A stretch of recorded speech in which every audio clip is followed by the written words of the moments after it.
Leather Rokk here. Welcome to my channel. Well, I have a little Tales from the Ghetto story for you. And since neither of my cats are in my room right now, I've got my Miniki Nico as a surrogate. So check what just went down. When I was in one of my bathrooms, the half bath, I heard some caterwauling and some really uncomfortable sounds of a young lady in distress. She was yelling and bellowing and crying and whimpering, and she sounded like she was absolutely in pain. And I said throughout the window, can I help you? You look like you need help, sweetheart, and whatever. Tried to be sympathetic, because I was. I don't like to see anybody suffering. Only a jerk would like to see people suffer. And she wasn't very responsive, and I had this impulse to call the police, but nobody wants to be known as the neighborhood snitch, and plus I have suspicions about drug dealing by neighbors and stuff, and I really don't want to get involved to where they know that it's me, because, everybody knows me as Trump girl and everything. I don't want problems. I don't want problems for my family. So bottom line, I talked to my mother about it, and she said, just call the cops. And, but I really didn't want to do that, so she said, first, let's call somebody else who is responsible for things going on downstairs, and he has police ties, let's just say that. So he said for us to actually call the police, and he said he would talk to Vice. And I did call police, and I explained to them the situation. And meanwhile, before we even talked to the police, there's another neighbor who I thought was this clean-cut, respectable man, older guy. I get fooled out all the time by these older church-going people. And, you want to think the best of people. You don't want to profile people. You don't want to racially profile people, especially not nowadays. You don't want to seem adversarial with people unless they give you good reason to. And some of these people seemed like they were nice at first, except for Chester Molester, and I haven't forgotten about that dirtball. So anyway, the guy who I thought was the good neighbor, the clean-cut, nice older guy, he told me that he got it under control, and he gave her a shot of fentanyl. My blood ran cold when I heard that, because I have reason to believe that fentanyl may be what killed the lady that used to own my Cassie, the garden cat. Fentanyl, I'm sure you guys, you know about it. It's all in the news. It's a cheap painkiller, and it's an opiate that China sends over here by the ton, and it's killing so many people. When we talk about the opiate crisis, a lot of times it's fentanyl. They lace heroin with fentanyl. They sell straight fentanyl. There's people all over this neighborhood that are selling all kinds of things. It's never pot. It's always the hard stuff, and what it does to neighborhoods. It's in the news everywhere, and it's really bad here in this area. So the guy tried to tell me that he had it under control, and he tried to get me to come down, and he tried to get my mother to come down. Well, then all of a sudden she comes in the bathroom, and she yells out the window, says, "I'm here too." And I really don't want to be known as any kind of a troublemaker to these gangs and these people. If they think of me as a threat, then my life is in danger. And there's no way that we can leave anytime soon. Plus, when you're in the middle of a pandemic, you can't just move so easily. Even to evict people that don't pay rent and things, it's very hard for evictions to go through now. The only thing that can happen is maybe people get busted if they're caught doing something illegal. And then, of course, the cops told us that when we got them on the phone, that they could not enter their apartment, and we didn't even know how they were even going to get access to the alley and stuff. Meanwhile, the old guy that I thought was cool, that turns out, when I was talking to that crack whore girl that I hugged last week, she told me that he was setting her and other girls up to meet up with tricks and do what it is that they do best under the promise of getting drugs or whatever, and then they would get neither drugs nor money, or sometimes a little bit of drugs and no money. And of course, nobody likes to work for free, and I can't even imagine what that life is like and what they have to go through. And to get to a point where to feed your addiction, you're willing to do things like that. I thank every deity that I don't believe in that I was able to walk away from the hard drug use that I did back in the day. And I never did anything like this heroin or any needles or crack or any of those kind of things. I always knew that those kind of things were dangerous, and that was never part of my world. You know, my parents raised me with a lick of sense. Uh, but that guy is trying to talk us into not calling for help. And my mother, she put her foot down. She says, well, she didn't say fuck it. She doesn't talk like that. But she said, no, calling the cops. And if they came, it was so quick. I didn't hear, well, I mean, if they were sneaking around, obviously you're not going to hear sirens and stuff. But it happened so quick and so under our noses that we didn't even see them. Now, it turns out my brother also called Vice because he usually ignores a lot of things. But when it's loud enough that it's bothering him, because we've been having these people that have been ringing our doorbell and have been yelling at all hours of the night for certain people who live behind us, one of whom is my Chester molester. And they're asking for like 3 or 4 different names, and they want different products. Again, it's never weed. I've never smelled any weed around there. But you see broken needles, you see smashed crack pipes, you see torn up tin cans that I've been around long enough that I know what a cooker looks like, and that's a little dish that you put liquid in it and you heat underneath it and you cook heroin or something before shooting it or whatever. And I think you could do that with other drugs too. And you see evidence of this all over. You see used condoms. And we really thought that when they put gates and lock things, that would cut down on things, only to find out that we have neighbors that were moved in that are dealing all kinds of things, and we are being hassled day and night at all hours. They slam the gate, they ring the doorbell, yelling and screaming, and even as late hours as I keep. Half the time I want to go filming and it's too noisy for me to do so, and I know that most of the time when I yell at them, they just tell me to fuck off.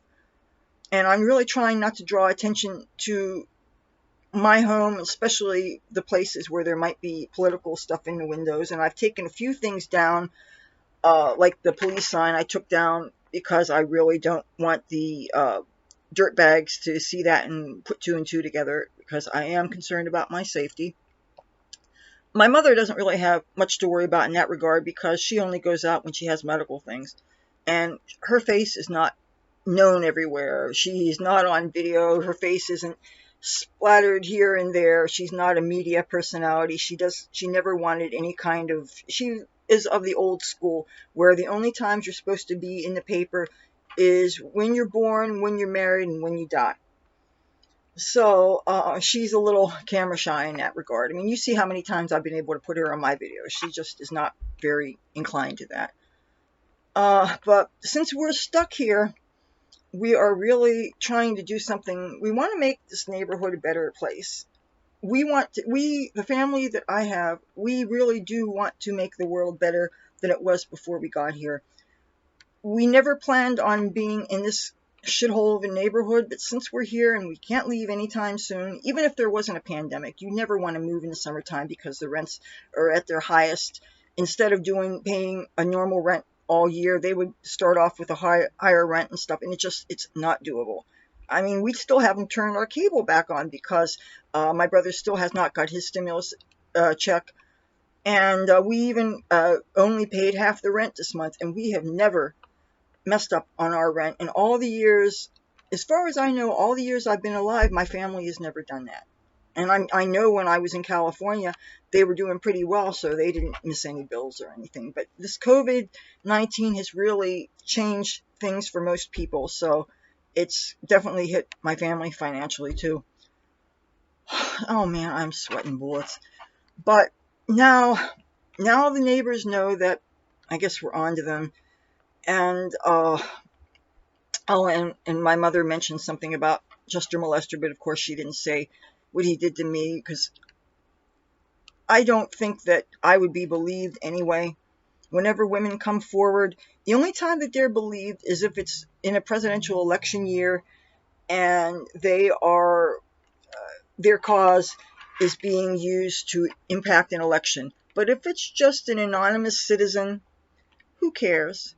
And especially now that I'm in this day and age, I'm a white woman. Who's going to believe me anyway? And I don't want to put myself through the degradation and all that stuff. So, reporting him for his crimes against me wouldn't do me any good, and he probably would get away with it anyway. So there's more than one way to deal with an issue. And the person that we talked to, that I am not at liberty to mention, he advised us that he's going to follow whatever channels are at his disposal because of his position. This is really annoying, but it just goes to show that I do not have a boring life. As a matter of fact, just before I filmed this, I don't know if he's a visitor or he's one of the many, many roommates next door. He was playing one of those loud, tiny little boom boxes that looks like, it's about as wide as between my thumb and my pinky finger, and it's controlled by his cell phone, and it was standing right in front of my front door. And I really, as a rule, I don't tell the neighbors, I don't tell anybody that I have a YouTube channel. I prefer as much as possible for locals to not even know about this channel, because I have no way of knowing who all is watching me. I don't kid myself for a second that everybody who watches me is friendly. And you get the feeling that people who don't like you are monitoring what you say to see if you say one thing offensive so that they can do things to shame you and make your life miserable. And especially in today's PC climate, I am trying to be sensible about things and protect myself while still speaking my truth. And I'm not planning on giving anybody the power to shut me up, because I have a right to speak with the First Amendment, and I have a right to try to educate people on the things that I feel are important. But anyway, when I told the guy that I didn't say him that I was a YouTuber, but I said that I was filming, and that was absolutely flooding my studio space. So then he said that he would go away. So first, then what he does is he goes across the street, but then I heard an even louder stereo that was probably from a car, but fortunately they drove off or did whatever. And so I'm taking this time to give you a Ghetto report. I hope that woman is okay. I don't know whether she was brought inside the place or whether she was given a shot and then sent on her way. Because I only heard most of this through a jalousie window that was a little bit higher than my face, there's no way for me to get a look at her. However, when I looked out the front window, I saw some woman going across the street. I have no way of knowing whether that was the same person, because this lady had a real spring in her step, and she wore one of those bodycon mini dresses like I would wear, except, bare-legged and no makeup and all that stuff. And maybe if you are dope sick and you take fentanyl, if it doesn't kill you, maybe it does make you bright-eyed and bushy-tailed afterwards. I don't know. That's not my world. I have certainly no personal experience with that stuff, and I never intend to. But as much as I'm pissed off and annoyed about the stuff going on here, I also feel compassion for suffering people. And I remember when there was a woman that would yell and scream and do this whirling dervish thing. She'd be flailing her arms and then spinning around and around and around and going, ah, ah, ah, like Sam Kinison, the comedian, used to do. And for a while there, we were calling all the time, calling ambulances to take care of her. And I seen her get strapped down in a gurney with all these big guys holding her down and stuff. And after a while, they would come and they would let her go shortly. And then after a while, the cops stopped coming. And I'm thinking, okay, if you don't care about alleviating her suffering, how's about removing her so that she doesn't disturb people? And how would you like it if you heard all this screaming and yelling, and you're living in an apartment that you pay rent to live in, and like most people, your home is your castle, and that's your place of sanctuary, and you deserve to not be disturbed by things going on outside. And of course, this neighborhood, even as late as 6:30 yesterday morning, and I was filming so late, and then of course editing up my footage, and then talking to some friends on Facebook and different places. So, and people were yelling and screaming, and I even flew open my window and said, "Do you mind?" I said, "Do you realize how inappropriate an hour this is?" And they basically told me to fuck off, you know. So, let's see if there start to be some improvements around here. I'm going to try to be as discreet as possible, but I know, look at me, that's kind of hard. And I'm certainly not about to start wearing trousers in the summer heat just to be more discreet. And then, you know, once I do redo my hair and it's all bright and stuff, I'm going to be even more visible. So that's part of the reason why I was thinking that maybe I want to delay refreshing my dye. And who's to say that just because I may be getting my products doesn't mean I'm going to dye right away? I'm still willing to hold off on that, especially since none of the places to get photo ID are open yet. So there's really no need for me to be perfect right now. And I don't need to be perfect for that party that I'm going to Saturday, because I don't think I need to impress anybody there. And there's probably going to be enough people I know, so it's, you know, not that big of a deal. Let's keep our fingers crossed that maybe some things are going to get improved here as far as the ghetto bullshit and the very blatant dealings and stuff that's going on. If people were quiet about things, we wouldn't even know about it. You know, if you really want to be a smart dealer, don't disturb neighbors. If they were sneaky, I'm sure things were going on for years that we didn't know about because people at least tried to hide things. Or if they go to the vacant buildings, which I'm sure there's less and less of them as they get cleaned out and repaired and families move into them. But if they do things that are hidden, we wouldn't even know about this stuff. Don't be doing things so blatant if you don't want to get caught. Don't make so much noise that you make it intolerable for people to just live in peace in their own homes. That's all we're asking. I don't want to impede other people's freedom, even to do stupid things, but don't make it hard for me. And of course, now, if you're selling things that are making people die like flies, when I think about Teresa, who used to own Cassie the garden cat, and I think about how she would be alive today if she hadn't taken whatever somebody sold her. And I don't know, I will probably never find out the exact story of exactly what killed her.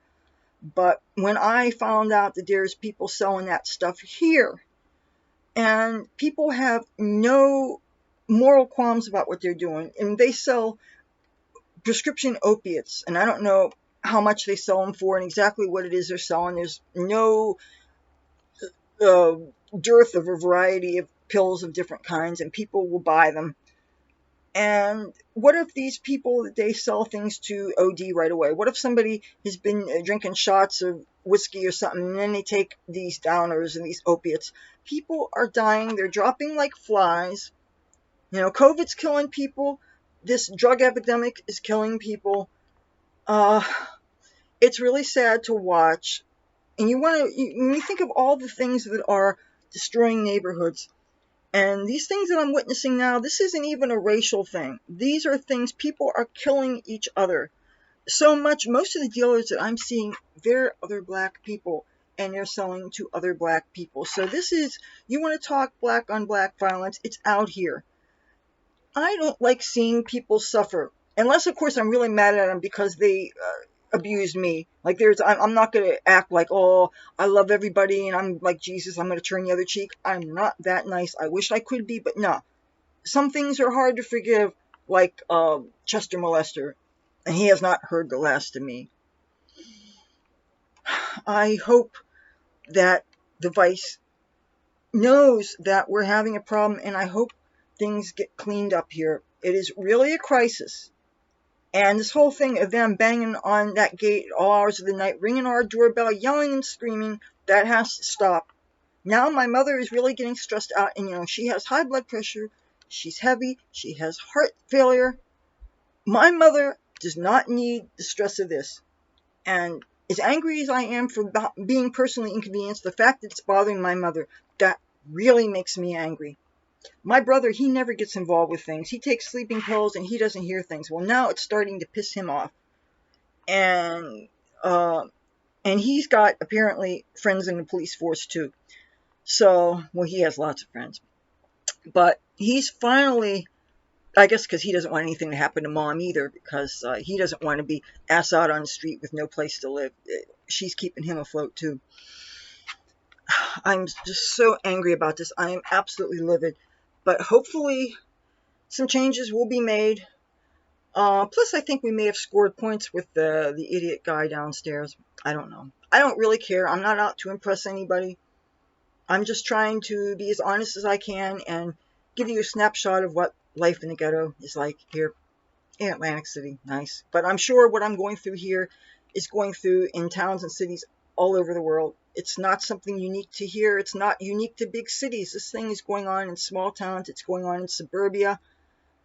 And I had my suspicions, but I really didn't want to draw conclusions. I didn't want it to seem like, oh, I'm guessing because they look like this or whatever. I don't want to be that person. But you know what? I can't kid myself. If it smells like a duck, walks like a duck, talks like a duck, and it's quacking, if it's not somebody like me in an N95 mask, maybe it's a fucking duck. All right. Well, that's all I had to say. And yes, it's really hot. That's why I'm wearing tops like this. If you like this video, feel free to give it a thumbs up. If you like me and my content, I'd love to have you subscribe. If you do, ring the bell. You won't miss anything. I have lots of adventures. You know that. Join me when I take you on with them. Take care, stay safe, and don't do fentanyl or crack or anything like that, okay? I want you to be alive to watch more videos. Talk to you soon. Bye.